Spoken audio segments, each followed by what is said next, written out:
ضيفي النهاردة واحد مميز جدًا، بدأ في عصر ما كانش في حد غيره بيعمل اللي هو بيعمله، شقلب حياته، غيّر كيانها، سافر من بلد لبلد، رجع بلده وأثبت لنفسه أولًا قبل ما يثبت لأي حد تاني، إن الحلم بتاع الولد الصغير اللي هو بيحبه من وهو صغير ممكن يكبّره ويبقى career ويبقى عايش الحياة اللي هو كان طول عمره متخيل إنها موجودة، بس هو اللي خلقها وأوجدها في عصرنا هذا. ضيفي النهارده مش بس بني آدم أنا باحترمه وباحب شغله وباحب طريقته وباتعلم منه حاجات كتيرة أوي، إزاي هو مثابر ودؤوب إن هو يفضل يتعلم ويحسّن من نفسه، بس هو مش بس بيعمل كده على يوتيوب أو على المنصة بتاعته اللي هو اشتهر فيها، بس بيعمل كده على المستوى الشخصي والمستوى العملي وبيساعد كل الناس اللي حواليه. ضيفي النهارده بدون أي مقدمات أخرى الكوير. ازيك يا هاي رضوى، سعيد، ازيك يا رضوى. ده ايه الكلام الكبير إزيك قوي أنت؟ ده؟ ايه الكلام الكبير؟ انا مش جاهز للعظمه اللي انت بتقوليها دي خالص.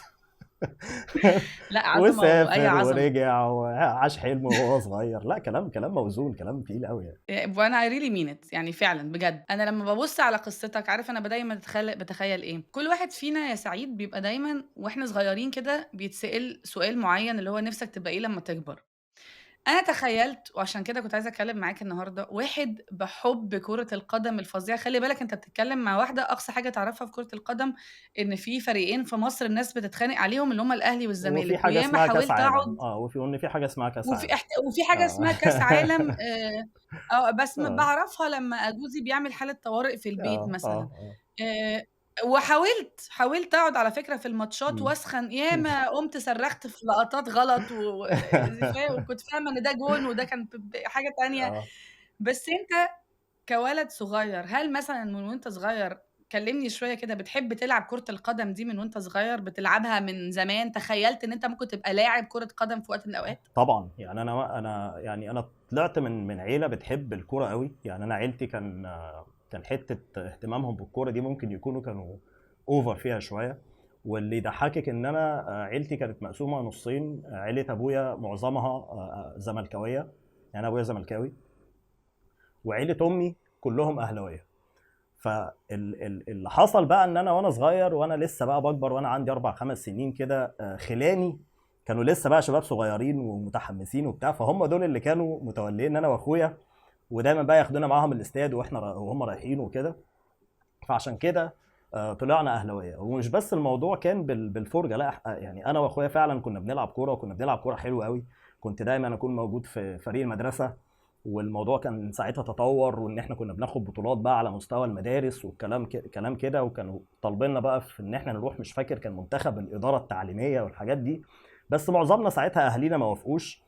وساعتها انا كنت يعني انا في البيت عندنا في اتنين، في نموذجين: نموذج الدحيح الطالب الشبه مثالي اللي هو كان اخويا من الناس يعني المتفوقين دراسيا جدا وبيقفل كل المواد والكلام ده، واللعبي بقى المستهتر اللي هو كنت انا. فعشان كده والدي ما خدنيش بقى للليفل التاني ده. كنت بس بتدرب في نادي الطيران في مصر الجديده، وكنت في فريق النادي والكلام ده كله.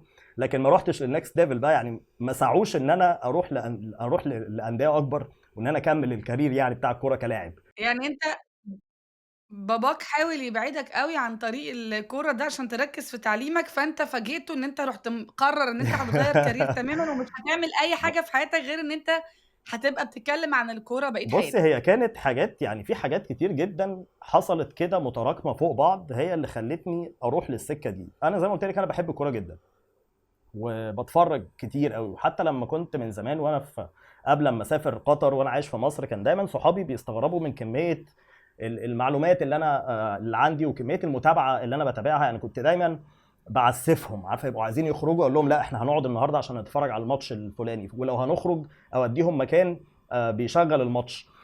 فهم شافوا فيا حته، انت يعني. كان حتى اصحابي من زمان بيقولوا انت المفروض تشتغل في الكوره، يعني كانوا بيقولوا لي دي من قبل ما يبقى في فكره لاي حاجه اصلا. أنت النهارده محمد سعيد اتخرّجت من الجامعة، اشتغلت، ما عجبتكش الشغلانة، اتجوّزت، وصلّح لي، رُحت قطر واشتغلت في بنك. زي أي شاب اتخرّج من الجامعة وبادئ حياته بالظبط. وجات له شغلانة كويسة في بلاد عربية، صح. سِبت كل ده وقررت تبقى يوتيوبر؟ بصي، ما هي ما جاتش مره واحده. يعني هي الموضوع ان انا اشتغلت في مصر هنا بانكينج، اشتغلت بتاع 3 سنين تقريبا قبل ما اسافر. سافرت في 2012، اشتغلت في البنك لمده 3 4 سنين كمان. بعد كده رحت هولدنج جروب كبيره قوي. وكنت ساعتها متجوّز، اه كنت ساعتها اه اه بدأت عيلتك بقى انا خلاص اتجوّزت. بدات العيله في 2013، ولما اتجوزت انا فضلت هو نفس البني ادم اللي بيتفرج على كوره كتير، بيحب الكوره، الكلام ده كله. حتى لما كنت بسافر كنت دايما بربط سفرياتي بماتشات الكوره. يعني لو مسافر انا واصحابي، هسافر اروح مثلا في الوقت اللي فيه ماتشات بتاع دوري ابطال اوروبا في ايطاليا مثلا عشان بحب اي سي ميلان، واروح ماتش لميلان.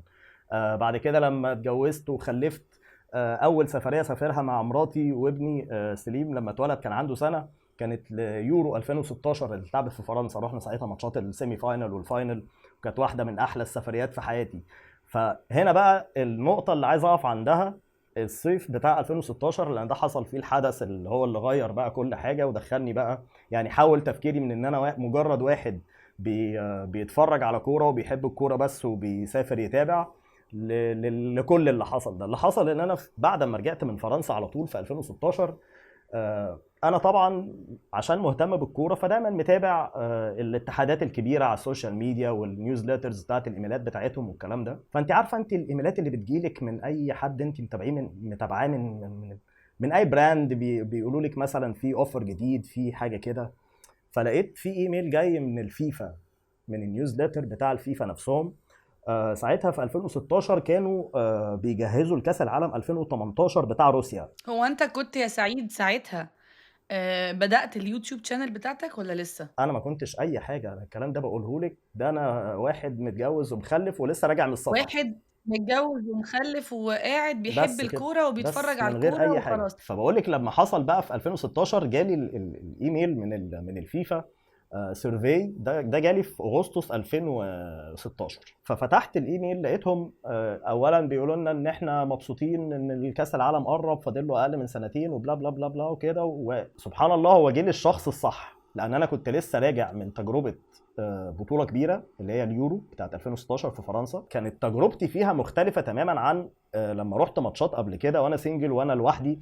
كان لينا متطلبات معينه، زي مثلا مكان لو ابني عايز، لو مامته عايزه تغير له الدايبر مثلا، الاكل، الشرب، ما كانش فيه اكل حلال مثلا، كنا متعذبين عشان نلاقي اكل حلال في الحتتين دي. حاجات يعني من تجربه المشجع. فلما فتحت السيرفي لقيتهم بيسالوا بقى في كل التفاصيل الدقيقه دي. أنت طبعًا حياتك بتدور حوالين events الكورة، فلمّا بتروح بقيت قاعد اللي هو إيه، أنا عايز آجي تاني، فعشان آجي تاني عايزة أقول لكم إزاي تحسّنوا لي بالظبط، الله ينور عليكي. الexperience دي فخدت sorry. بقى راحتي، وبقول لك قعدت ساعتين اكتب في السيرفي ده، وكتبت بقى كل اللي نفسي فيه، وحتى في حاجات هاجمتهم فيها وانتوا ازاي بتعملوا كده. فالمهم بقول لك ان انا خدت راحتي في كل حاجه. وهم بقى كانوا بيسالوا انت بتتابع دوريات ايه، بتشوف كوره قد ايه في الاسبوع، سافرت قبل كده، حضرت بطولات كبيره ولا لا. كل يوم بعد الساعة 19:00 أنا ما قاعد هم عايزين، باتفرّج على كورة. هم من الاخر عايزين يوصلوا للمشجعين اللي هم الفاناتكس اللي هم قاطعين في الكوره. فبعدها بقى جالي اغرب ايميل في حياتي، ان هم واحده يعني بقى هي بقت صديقتي جدا بعد كده من الفيفا اسمها ناتالي،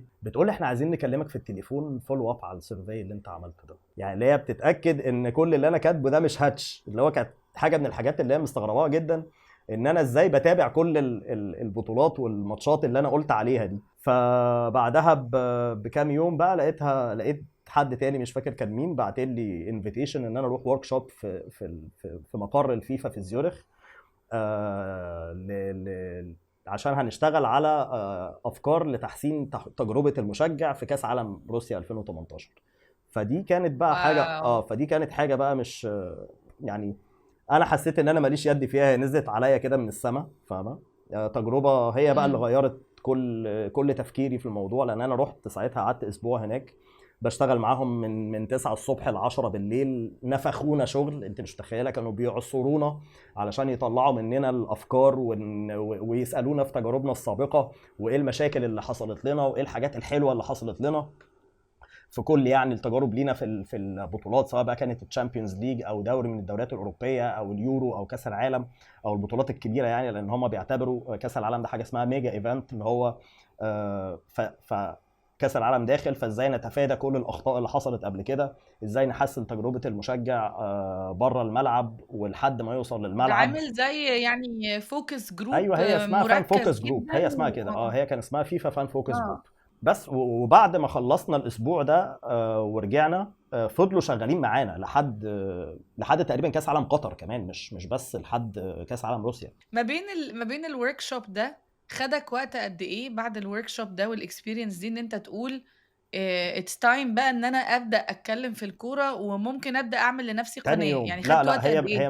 ما جاتش ان انا هعمل قناه على طول، هي جت من تاني يوم بعد ما رجعت من زيورخ. قلت لا، انا لازم اخد الموضوع بقى على محمل الجد شويه، لان اذا كان الفيفا يعني عاجبه رايي ليه ما اخدش بقى رايي ده لناس تانية واحاول اثر بشكل ما. بس ده برضو سلاح ذو حدين، ده سلاح ذو حدين. انت بدأت الخطة كلها بنجاح باهر قوي وفاليديشن رهيب قوي ما ان انت بالظبط، ما جامد في بالظبط، الحتة ما هو بتاعتك، ما خفتش؟ لا خالص، هي جت واحده واحده، لان انا عملت بيج على فيسبوك كان اسمها اوف سايد.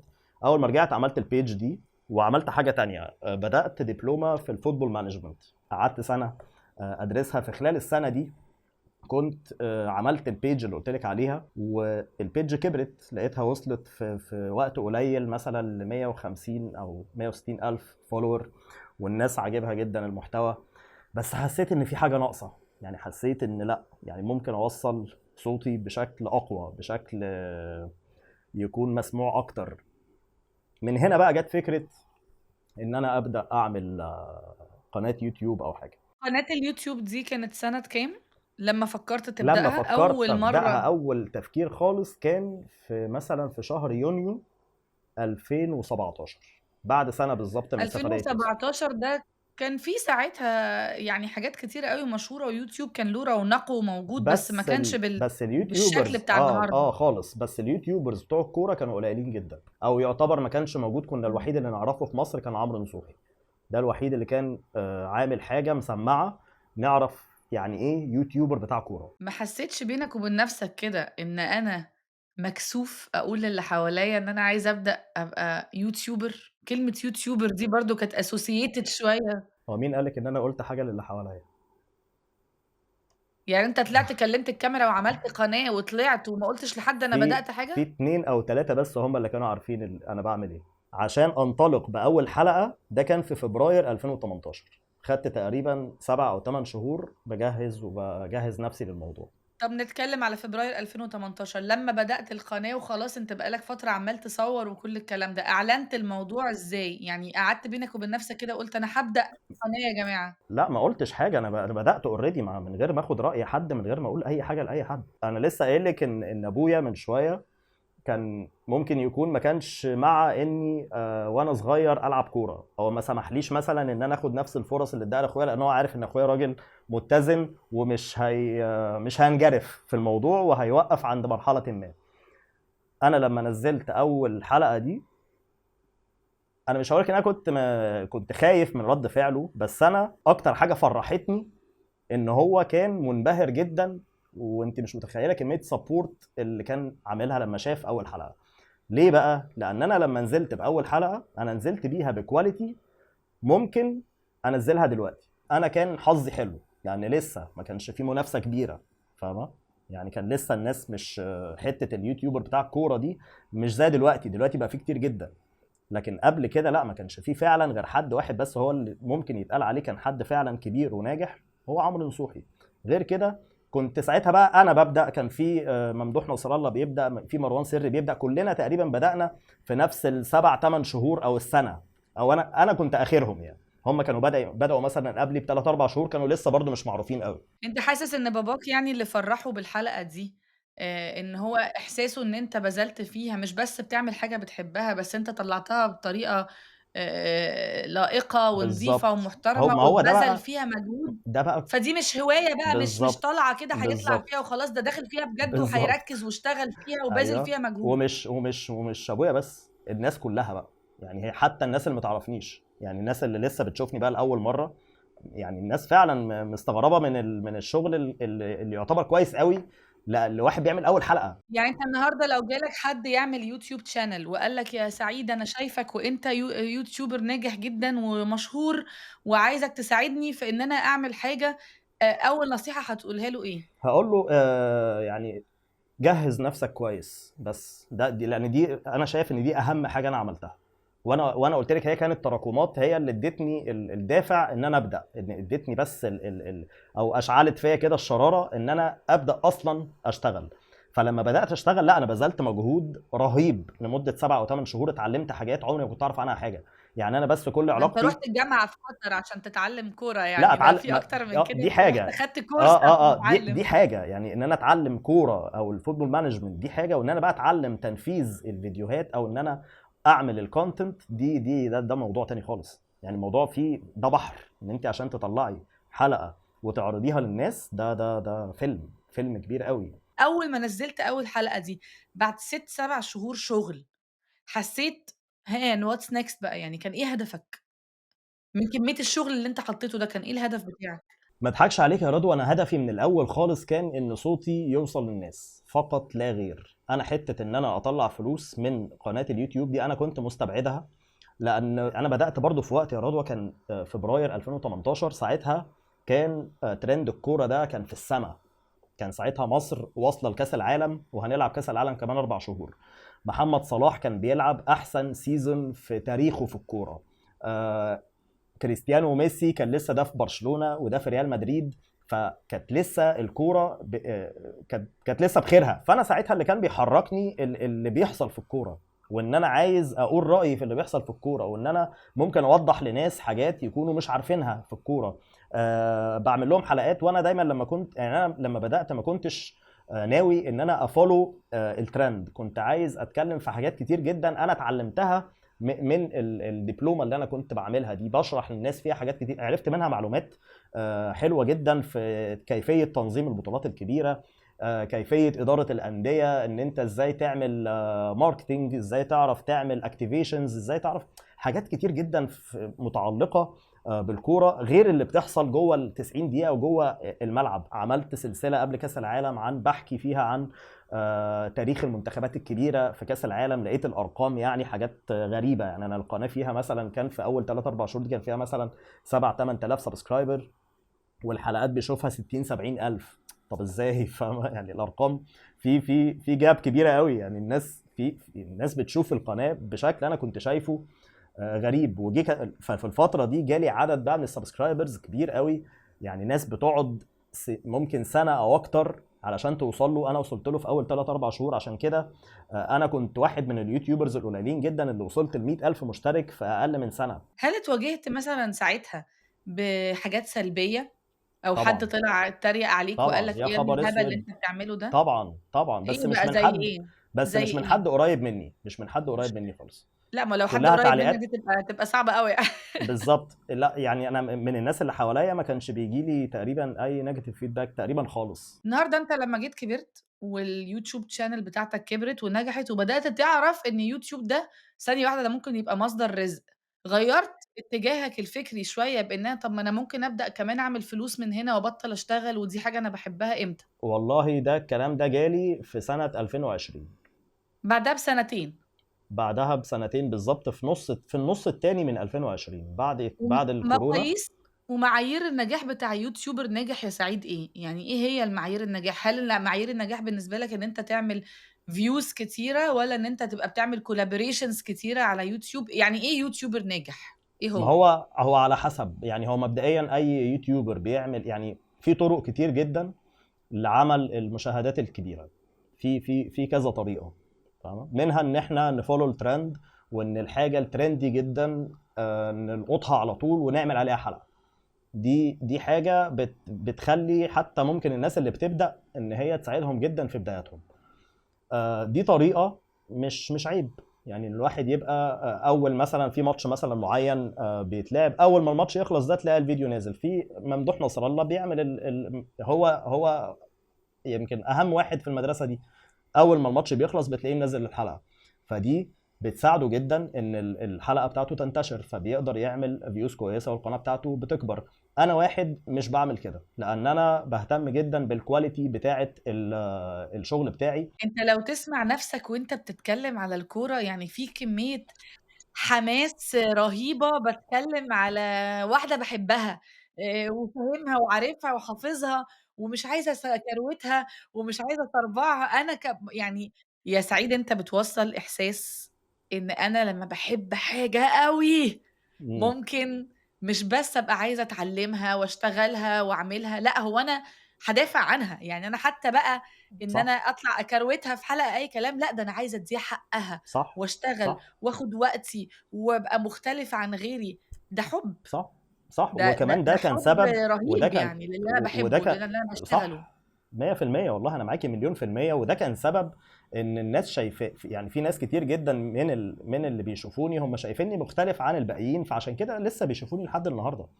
يعني انا عارف، اصل انا لما بنزل حلقات بيجي لي في الاناليتكس بتاعتي كام واحد شافني في اول ساعه، كام واحد شافني في اول 5 ساعات، في اول نص يوم، في اول يوم. فانا عارف ان في ناس ممكن تكون ما بتشوفش حد غيري، وفي ما هو ده اللي بيخلي ان بحر النجاح في اليوتيوب موجود. بس أنت كسعيد أنت حافظت على الهوية بتاعتك من day one وما كروتش، ما صربعتش، ما لا غيّرتش. خالص. في مفهوم كده باتكلم فيه كتير، إن إحنا لمّا بيبقى الحد اللي قدامنا ده بقى celebrity أو بقى شخص مشهور أو عارفاه، بيبقى جوايا حتّة كده أنا مش عايزاك تتغيّر، أنا عايزاك تفضل زي ما أنت. فلمّا أنت حصل بتتغيّر، بتغيّر حصل شكلك، حصل بتغيّر معايا، أسلوبك. حصل حصلت حصل معاك؟ حصل احكِ لي، حصلت حصلت طبعا. إزاي؟ اول ما وصلت ل 100,000 ساعتها عرفت ان اليوتيوب فعلا ممكن يكون هو ده مصدر دخلي، ممكن يكون الوحيد كمان من حاجتين. اول حاجه انا بدا يجي لي سبونسرز في السنه دي، وسبونسرز تقال يعني كانوا بيجوا لي، لان ودي حاجه بسبب الكواليتي الكويسه اللي انا بعملها يعني. وحاجه تانية برضو في نقطه الفيوز الكتير اللي كنت بتكلم عليها،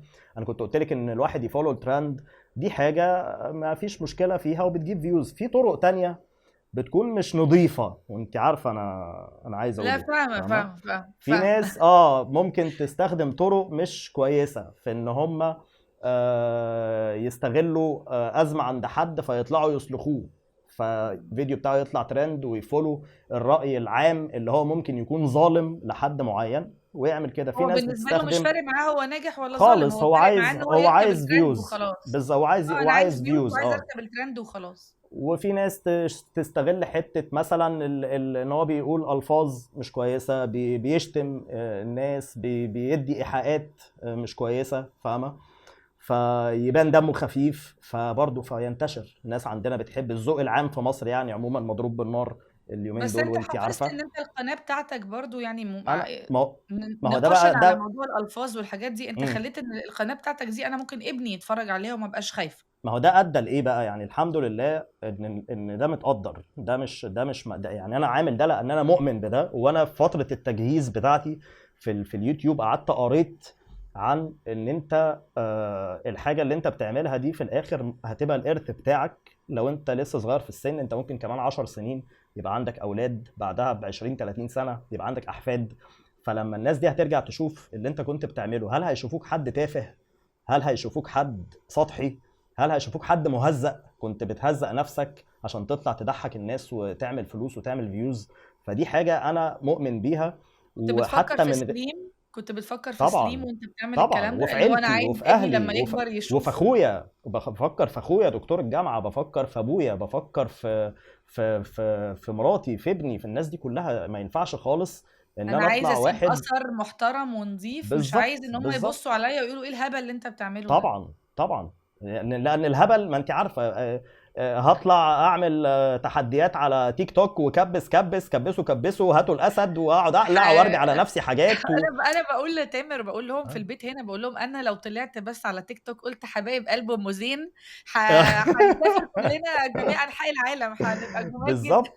فالواحد يعمل فيوز والله العظيم ما في اسهل منها. الصعب ان انت تعملي فيوز بكل الفاليوز والقيم والطريقه بتاعتك انت وطريقتك انت المتفرده، وان انت تبقي بتعملي فعلا محتوى محترم للناس. وده ادى بقى، ما انا دي بقى اللي انا عايز اوصل لها، ان انا الحمد لله عملت برنامج مع الجزيره في ايدج بلس في 2019، في اخر 2019 جهزنا له وعرضناه في اول 2020. كان اسمه الظاهره. فساعتها حصل بقى حاجه كده ان انا ما كانش ينفع استمر في شغلي وفي قناه الكوير وفي برنامج الظاهره، كان لازم في حاجه فيهم هتقع لان الموضوع مرهق. انا اصلا يعني انا واحد من الناس القليلين كمان اللي كان ملتزم بفكره ان هو يوتيوبر. فكره اليوتيوبر دي اللي هو الواحد بيعمل كل حاجه، بيجهز المحتوى وبيصوره وبيمنتجه وبيعمل يعني فاهمه بيعمل كل حاجه في الموضوع، مفيش اي مساعده من اي حد. فلما كنت بعمل الكوير مع شغلي ده كان اوكي. طبعا يعني لو حكيت لك عن التفاصيل هتقول عليا سوبرمان، بس يعني كنت عامله كان شغال. فلما كلموني في الجزيره وهنعمل بقى برنامج الظاهره، طبعا كان لازم اضحي بالكوير. ساعتها بقى كان في ريزيستنس رهيب من جمهور الكوير. ايه يعني شافوك بقى انت كبرت وعليت ايوه علينا وبقيت بقى ايوه تروح الجزيره بالظبط، بقى وان وتعمل احنا برنامج ارجع لقناتك، لا احنا حابين المحتوى اللي هناك اكتر، مع ان بقول لك الفيور شيب عاليه جدا في التاني، اعلى من عندي اصلا بس بكتير. لا انا عايزك تمام. بسيط زي بس زيك انا كده لا بتفرج انا عليك. الله ينور اه عليكي، اصل انا لما رحت الناحيه التانيه بقيت بعمل محتوى مختلف عن اللي بعمله في الكوير. الكوير كان معتمد بنسبه 90% على المحتوى الترندي، ان يحصل ماتشات بتكلم عليها. لكن لما رحت الناحيه التانيه بقيت بتكلم في القضايا الرياضيه اكتر، الحاجات اللي يبقى فيها تريتمنت لمشكله واقعه على الناس اكتر، يعني يبقى فيها حاجه بتمس حياه الناس بشكل مباشر اكتر. كان برنامج انا شايفه بصراحه والله كان عبقري في وقتها، وكان حلو جدا وحلقاته كلها كانت تحفه. بس ما قدرناش نستمر لاكتر من عملنا تقريبا 15 حلقه ساعتها، 15 تقريبا، وما كملناش. فرجعت تاني، وسبحان الله لما لقيت نفسي رجعت للكوير بعدها مثلا وقفنا البرنامج في 5، انا رجعت في 6، رجعت اقوى من ما وقفت. الحمد لله الرجوعه. انا قلت بقى انا هفضل بقى، يعني انا كنت وقفت تقريبا 7 شهور من نوفمبر لحد يونيو، فقلت ان انا بقى هفضل ازق تاني وارجع الناس واحده واحده وبتاع. لا لما عملت ساعتها حتى رجعتها بكلمه عودة الكوير المتخاذل. انا رجعتها كده، رجعت اوف عشان كتبت كده اللي كنت هو كنت انا. مسمي الحلقة كده، وقعدت شرحت للناس فيها فالمهم الحمد لله الرجوع كان كويس جدا، وفضلت الدنيا ماشية الحمد لله كويس قوي. فحصلت بقى شوية حاجات شخصية، اللي هو خلاص انا قلت خلاص يعني، لان انا كنت قلت كفاية قوي كده غربة، ونرجع بقى مصر وارجع اشتغل يوتيوب انت بس بقى ما وبتاع. تتكلمش لكن على حياتك الشخصيه دي خالص، يعني الناس كلها شايفه الكوير اللي هو يوتيوبر ناجح مشهور. عندك كام سبسكرايبر على يوتيوب دلوقتي؟ 640 ألف حاجة كده. امتى بتعرف تفصل ان انتوا كل اللي انا محتاجكم تعرفوه عني هو ان انا بتاع كورة؟ لو حد خبط فيك في الشارع، واكيد الكلام ده حصل، وسلم عليك وعايزك وتعرف وانت سيلبرتي، بس محدش يعرف مراتك، محدش يعرف ولادك، ما بتنزلش ليه اي حاجة خالص عن حياتك الشخصية؟ والله هي شخصيات، الموضوع مش ملوش سبب معين. يعني انا مش الحد حتى من زمان اللي هو تلاقيني في اليوم بنزل على، لما بسافر في حته تلاقيني مغرق الدنيا صور وستوريز والكلام. انا دي مش طبيعتي. يعني انا فكره ان انا امسك التليفون وارفعه واسجل واتكلم وصباح الفل يا جماعه انا بشرب احلى قهوه في الدنيا، مش انا. فاهمه؟ دي مش شخصيتي. ف وانا كنت من الاول خالص داخل ان انا هكون صانع محتوى ومقدم برامج. انا مش حابب ان انا اعامل على اني انفلونسر، ولو ان كل السبونسرز وكل الناس لازم بيزقونا في الحته دي. يعني انا اي بس انت سبونسر كان قلت لا، بيجي لي انت لازم عمرك قلت بينكلود. لا. انت عمرك حسيت ان انا الكولابوريشنز اللي بتجيلي دي بتنقيها بناء على ايه؟ ما هي هي دي بيني فيها وبينك فلوس وفيها بتبقى، شغل. هي بيني وبينك يعني معظمها بيكون بيزد على اليوتيوب شانل اكتر حاجه. يعني هي لأ، بتكون أنت كسعيد النهارده لمّا ييجي لك sponsor ويقول لك أنا عايزك تطلع تعمل لي إعلان عن الproduct ده، وده مش عارفة مين. بنعمله لان انا السوشيال ميديا بتاعتي قويه. يعني انا السوشيال ميديا ممكن يكون ما عليهاش ملايين، عليها 150 الف هنا و200 الف هنا. هي دي ارقام انا عارف ان هي مش قليله، بس برضه مش يعني في ناس بيبقوا حاطين ملايين عندهم في الاكونتس، بتبقى ارقام مش حقيقيه قوي. بس فاهمه؟ هل بتقول لأ لأي collaboration؟ هل في collaborations لا بتيجي لك طبعا. بتقول عليها لأ؟ طبعا في كتير. يعني هل بتقول لأ رضوى، علشان طب قُل لي عشان كده بتقول لك البرودكت لأ؟ نفسه. عشان آه، البرودكت نفسه. يعني انا مثلا انت مش متخيله كميه السبونسرز بتوع المراهنات اللي بيجوا لنا قد ايه مثلا. انت فأنت مش بالنسبة لك متخيله. الرهان ده أنا مش هاتكلم فيه أصلًا، انت ده حاجة أنا لا مش انت هاحط مش متخيله، والكلام ده من زمان. رضوى انا كان جالي يعني بروبوزل كده في 2019. انا لو واحد ما عندوش مبادئ، ولا واحد عنده ولا بيهتم بدينه ولا بالكلام ده، انا كنت عملت الكولابوريشن ده وبطلت يوتيوب اصلا.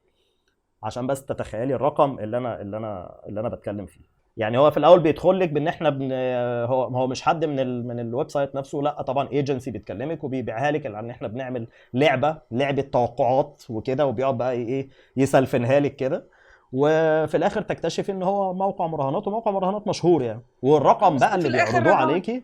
اه، في الاخر والرقم رهان. بقى يخليكي تريلي، يعني الرقم اللي بيتعرض في الاخر يخلي الواحد يعني لو واحد بقول لك غير سوي نفسيا كده ممكن يقع عادي جدا. والكارثه ان هم دلوقتي منتشرين جدا ما بيننا، وده موضوع احنا ممكن نبقى نتكلم عليه بقى في بودكاست لوحده اصلا. يعني الواحد بقى بيفاجئ ان شبابنا واصحابنا وفي ناس قريبين مني اصلا بيعملوا الكلام ده. بيعملوا فدي الكلام كارثه ده، انت داخله عارف علينا. ليه؟ لان بقى في نجاح مبرر. يعني دلوقتي بقى في حاجة اسمها نجاح مبرر، اللي هو يعني لا، ما هو ربنا عارف نيتي، اصل لا انا انت ما فهمتني كانش ده غلط، قصدي. لا انت فهمتني غلط. انا مش بتكلم على الناس اللي بتعمل لهم اعلانات، انا بتكلم على الناس اللي بتلعب الحاجات دي وبتدخل تراهن والكلام ده. اه، انا فاكرة ان انت فاهمه؟ بتتكلم يعني كانفلونسر هم وافق وصلوا، ان هو لا يعمل الموضوع ده. لا هم وصلوا. يعني هم بدأوا معانا، اعتقد مش انا لوحدي، اكيد ما كانوش بيقربوا لي انا لوحدي، اكيد كانوا بيروحوا لنا كلنا، وكلنا كنا بنرفض، لان هم كانوا شايفين الحتة دي من العالم فيها فلوس بالهبل ومش عارفين يوصلوا لها. يعني احنا جمهورنا في السعودية وفي الامارات وفي قطر وفي كل الخليج اللي هم شايفينه كنز فلوس ومش عارفين يوصلوا له. فاهمه؟ فعايزين فالناس بقى في يوصلوا له مصر من دلوقتي الطريقة بتعمل دي. كده. اه. مم. بالظبط. طب فلقيت انت ان الناس في حاسس، مصر دلوقتي بتعمل كده. انت النهارده في عالم اليوتيوب بقى، وبعد كل الخبرة اللي انت عملتها ووصلت لها دي، لو انا سألت اي حد من الناس اللي متابعاك بس مش من المشاهدين، سبونسرز، بيزنسز، كولابوريشنز، الناس دي كلها، هيقولوا محمد سعيد، محمد ابو زيد، مش هنقول سعيد، لا، لا قولي محمد براحتك. ابو اه زيد، اه يوتيوبر ناجح، شاطر، قليط، آم، مثابر، هيوصفوك ازاي؟ والله ممكن يقولوا ناجح وقليط، ممكن يقولوا الاثنين. ليه انا هيقولوا عليك انا قليط ليه؟ الفيرست امبريشن عني عموما بان انا حد ممكن اكون تنك، او يعني اللي ما يعرفنيش قوي ممكن ياخد عني الفكره دي. يعني انا الناس اصلها زي ما انت قلتي ان انا مش بشير اي حاجه عني اصلا في السوشيال ميديا. فلما نبقى يعني انا دايما لما كنت ابقى ماشي، انا دايما لما كنت بخرج في قطر كنت بخرج مع مراتي وابني، فالناس لما كانت بتشوفني مع مراتي فبيخافوا يقربوا، ما بيقربوليش، بيصغروا لي بس من بعيد كده. فاهمه؟ لما جيت مصر الموضوع اختلف. بس كنت او لما مثلا كنا في كاس العالم في قطر، مروان سري مثلا واحد صاحبنا برضه يوتيوبر، بس هو جميل جدا وعلى طبيعته جدا ومنطلق جدا على السوشيال ميديا، فالناس عارفه شخصيه مروان الحقيقيه من السوشيال ميديا بتاعته ومن القناه بتاعته. لكن انا لا، انا عامل كاركتر معين هو ده اللي بطلع بيه، وتقريبا مش بيشوفوا غيره. فالناس لما بتيجي تسلم عليا بتبقى اللي هو مش مترقبين، هو لذيذ قوي، لذيذ. انا ما اه اعرفكش. لا هو لذيذ ولا رخم ولا هيسلم اصلا ولا لا، يعني فاهمه؟ الناس بتبقى ايوه، متربى شويه فيا، فاهمه؟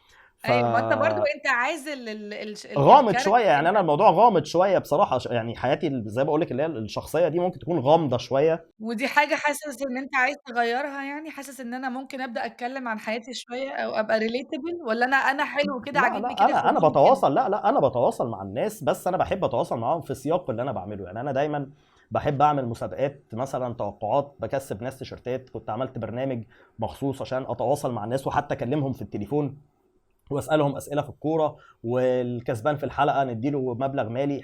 بحاول دايما ان انا اتواصل مع الجمهور بتاعي من خلال اللي انا بعمله، من خلال الكونتنت اللي انا بعمله. ودي حاجة بصراحة، يعني تؤخذ ليه ان انا النهارده مش شرط إن أنا علشان أتواصل مع الناس إن أنا أسمح للناس كلّها إنها تبقى في مساحتي، أنا بالظبط. في مساحة معيّنة هي دي اللي أنا حابب أطلّعها، إنما حياتي صح. أنا الشخصية دي بتاعتي، بالظبط. ومن حقي إن أنا، ودي حاجة ما تزعّلش حد، أنا مش معنى كده إن أنا خالص. باغلّس، بس دي بتاعتي، دي خالص حاجتي. خالص. هي بس ممكن بس يكون الحاجه الغلط ان الناس او دي حاجه انا حابب ان انا او انا تفاديتها مؤخرا. يعني انا اخر مره دي لما كان في بطوله اليورو وانا هسافر بعد اليورو واخد اجازه، قلت لهم مرتين في اخر حلقتين ان انا اليورو هتخلص هاخد اجازه. فالناس قدرت ده، وحتى بقى بيبعتوا لي على الانستجرام مش هترجع، كل ما انزل ستوري كل ما اعمل حاجه ارجع يا باشا انت فين، خلاص الاجازه خلصت الموسم داخل. فالناس فاهمه ان انا في اجازه. قبل كده كنت لا، يعني الموسم يخلص خلاص خلصنا الدوري مش عارف ايه اختفي. ده دلوقتي بقيت بتشرح لهم بعد اذنكم عندي مرات ايوه واولادي، يعني والله بحب ان انا بالظبط اقضي معاهم فاهمة. وقت شويه. بالظبط. فاهم؟ فدي حاجه ممكن اكون انا مقصر فيها شويه، يعني ان انا بس اعرف الناس انا فين، لان الناس دايما بتشوفني اختفيت وما يبقوش عارفين انا فين. فاهم؟ ابو زيد، مش هقول لك سعيد، ايوه ابو ايوه يا زيد. باشا. هسألك بقى كام سؤال كده ورا بعض نقفل بيهم الحلقة الخطيرة دي. لو انت اللي بتقدم نفسك النهاردة، مم. هتوصف نفسك وتقدم نفسك وتقول ايه؟ محمد سعيد ابو زيد هو واحد بيحب الكوره جدا.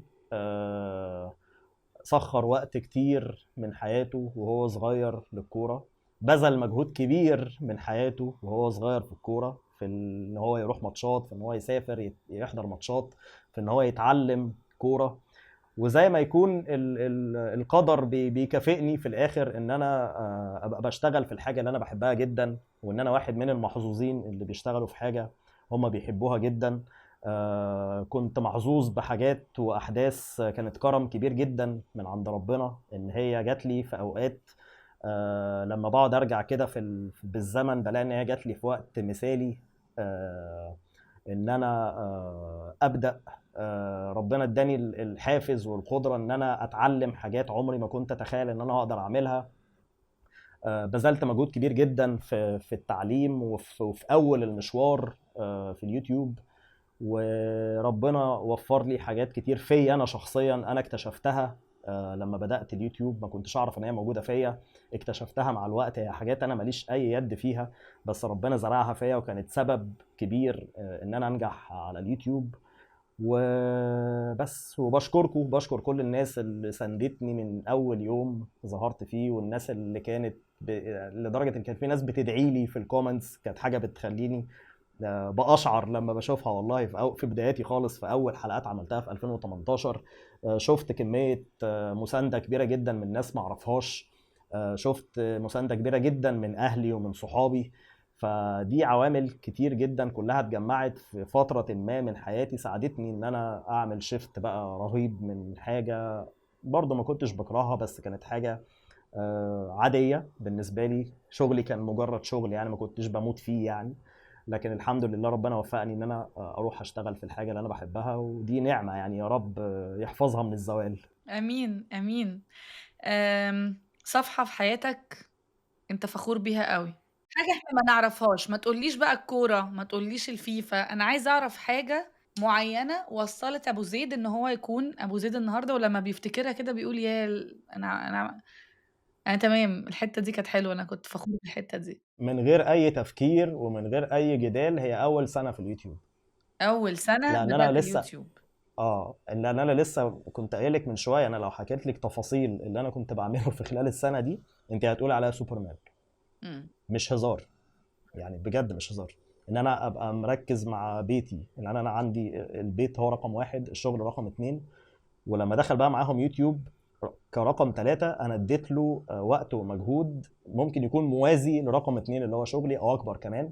فعشان اقدر اجمع ما بين الثلاثة دول، ده كان محتاج مني مجهود انا ما اعتقدش ان انا اقدر اعمله دلوقتي خالص. وكل ما برجع بالزمن كده، يعني زي ما انت بتقولي بقول برافو برافو يا محمد على اللي انت عملته ده. والسؤال التاني، انت ازاي عملت كده؟ امم كرم كرم وشغل بقى. والله والله الحمد لله يعني. طب صفحة في حياتك ما بتحبهاش؟ ممكن تكون شغلي في البانكينج. انا من اول يوم دخلت فيه شغلي في البانكينج وانا كان هدفي الاول ان انا اخرج منه. انا الحمد لله كنت ناجح وكنت شاطر جدا، وكل مديريني كانوا بيحبوني جدا، وكنت حد محبوب جدا في المكتب وزي ما اقول لك ناجح وكنت يعني بتحرك بسرعه. ده وانا في مصر يعني كان الموضوع ماشي معايا كويس قوي. بس عندي حته ان ده مش مكاني وانا عايز اطلع من هنا. واعتقد مش انا لوحدي يعني، اعتقد ان في ناس كتير جدا زيه، وحتى قابلتهم كانوا معايا في نفس الموقف. فهي فتره انا مش حابب، مش حاببها في حياتي، والحمد لله ان هي خلصت يعني. إن ساعات كتير قوي بنلاقي نفسنا اتحطينا في حتة أو في مكان، ومش معنى كده إن احنا كارهينه، بس I don't belong، أنا مش مكاني بالظبط مش هنا. بالظبط. مكاني مش فاول هنا. ما جات لي فرصه، وانا دايما يعني لما بيكون وضعي مش عاجبني في مكان ما، بسعى ان انا اغيره، مش برضى بيه وخلاص. ابو زيد مش عارفه اقول لك سعيد خلاص انيمور، حاسه ان احنا حرقنا كارت سعيد ده مع الناس. شكرا ان انت جيت معايا النهارده اولا على كل المستويات وعلى كل الليفلز بتاعنا. شكرا ان انت حكيت القصه بتاعتك بكل الطرق دي. شكرا ان انت قلت الحقيقه بتاعت القصه، لان ناس كتيره قوي بتشوف النجاح بس على السوشيال ميديا او اونلاين وما بيعرفوش اللي وراه كان ايه، او بيتخيلوا ان دايما بيبقى فيه وراه على فكره قصه كفاح مدمره بشعه. في قصة شغل وتعب، بس فيها حب وفيها رضا وفيها استمرارية وفيها تعليم وفيها حاجات كتيرة قوي. شكرا على حلقة النهاردة وبس كده. شكرا يا رضوى على العظمه اللي انت بتقدميها، وانا مبسوط جدا بالبودكاست ده، واعتقد ان انت طلعتي مني حاجات الناس اول مره بتعرفها عني، واعتقد ان احنا خلاص وصلنا للنهايه ونقطه ومن اول السطر.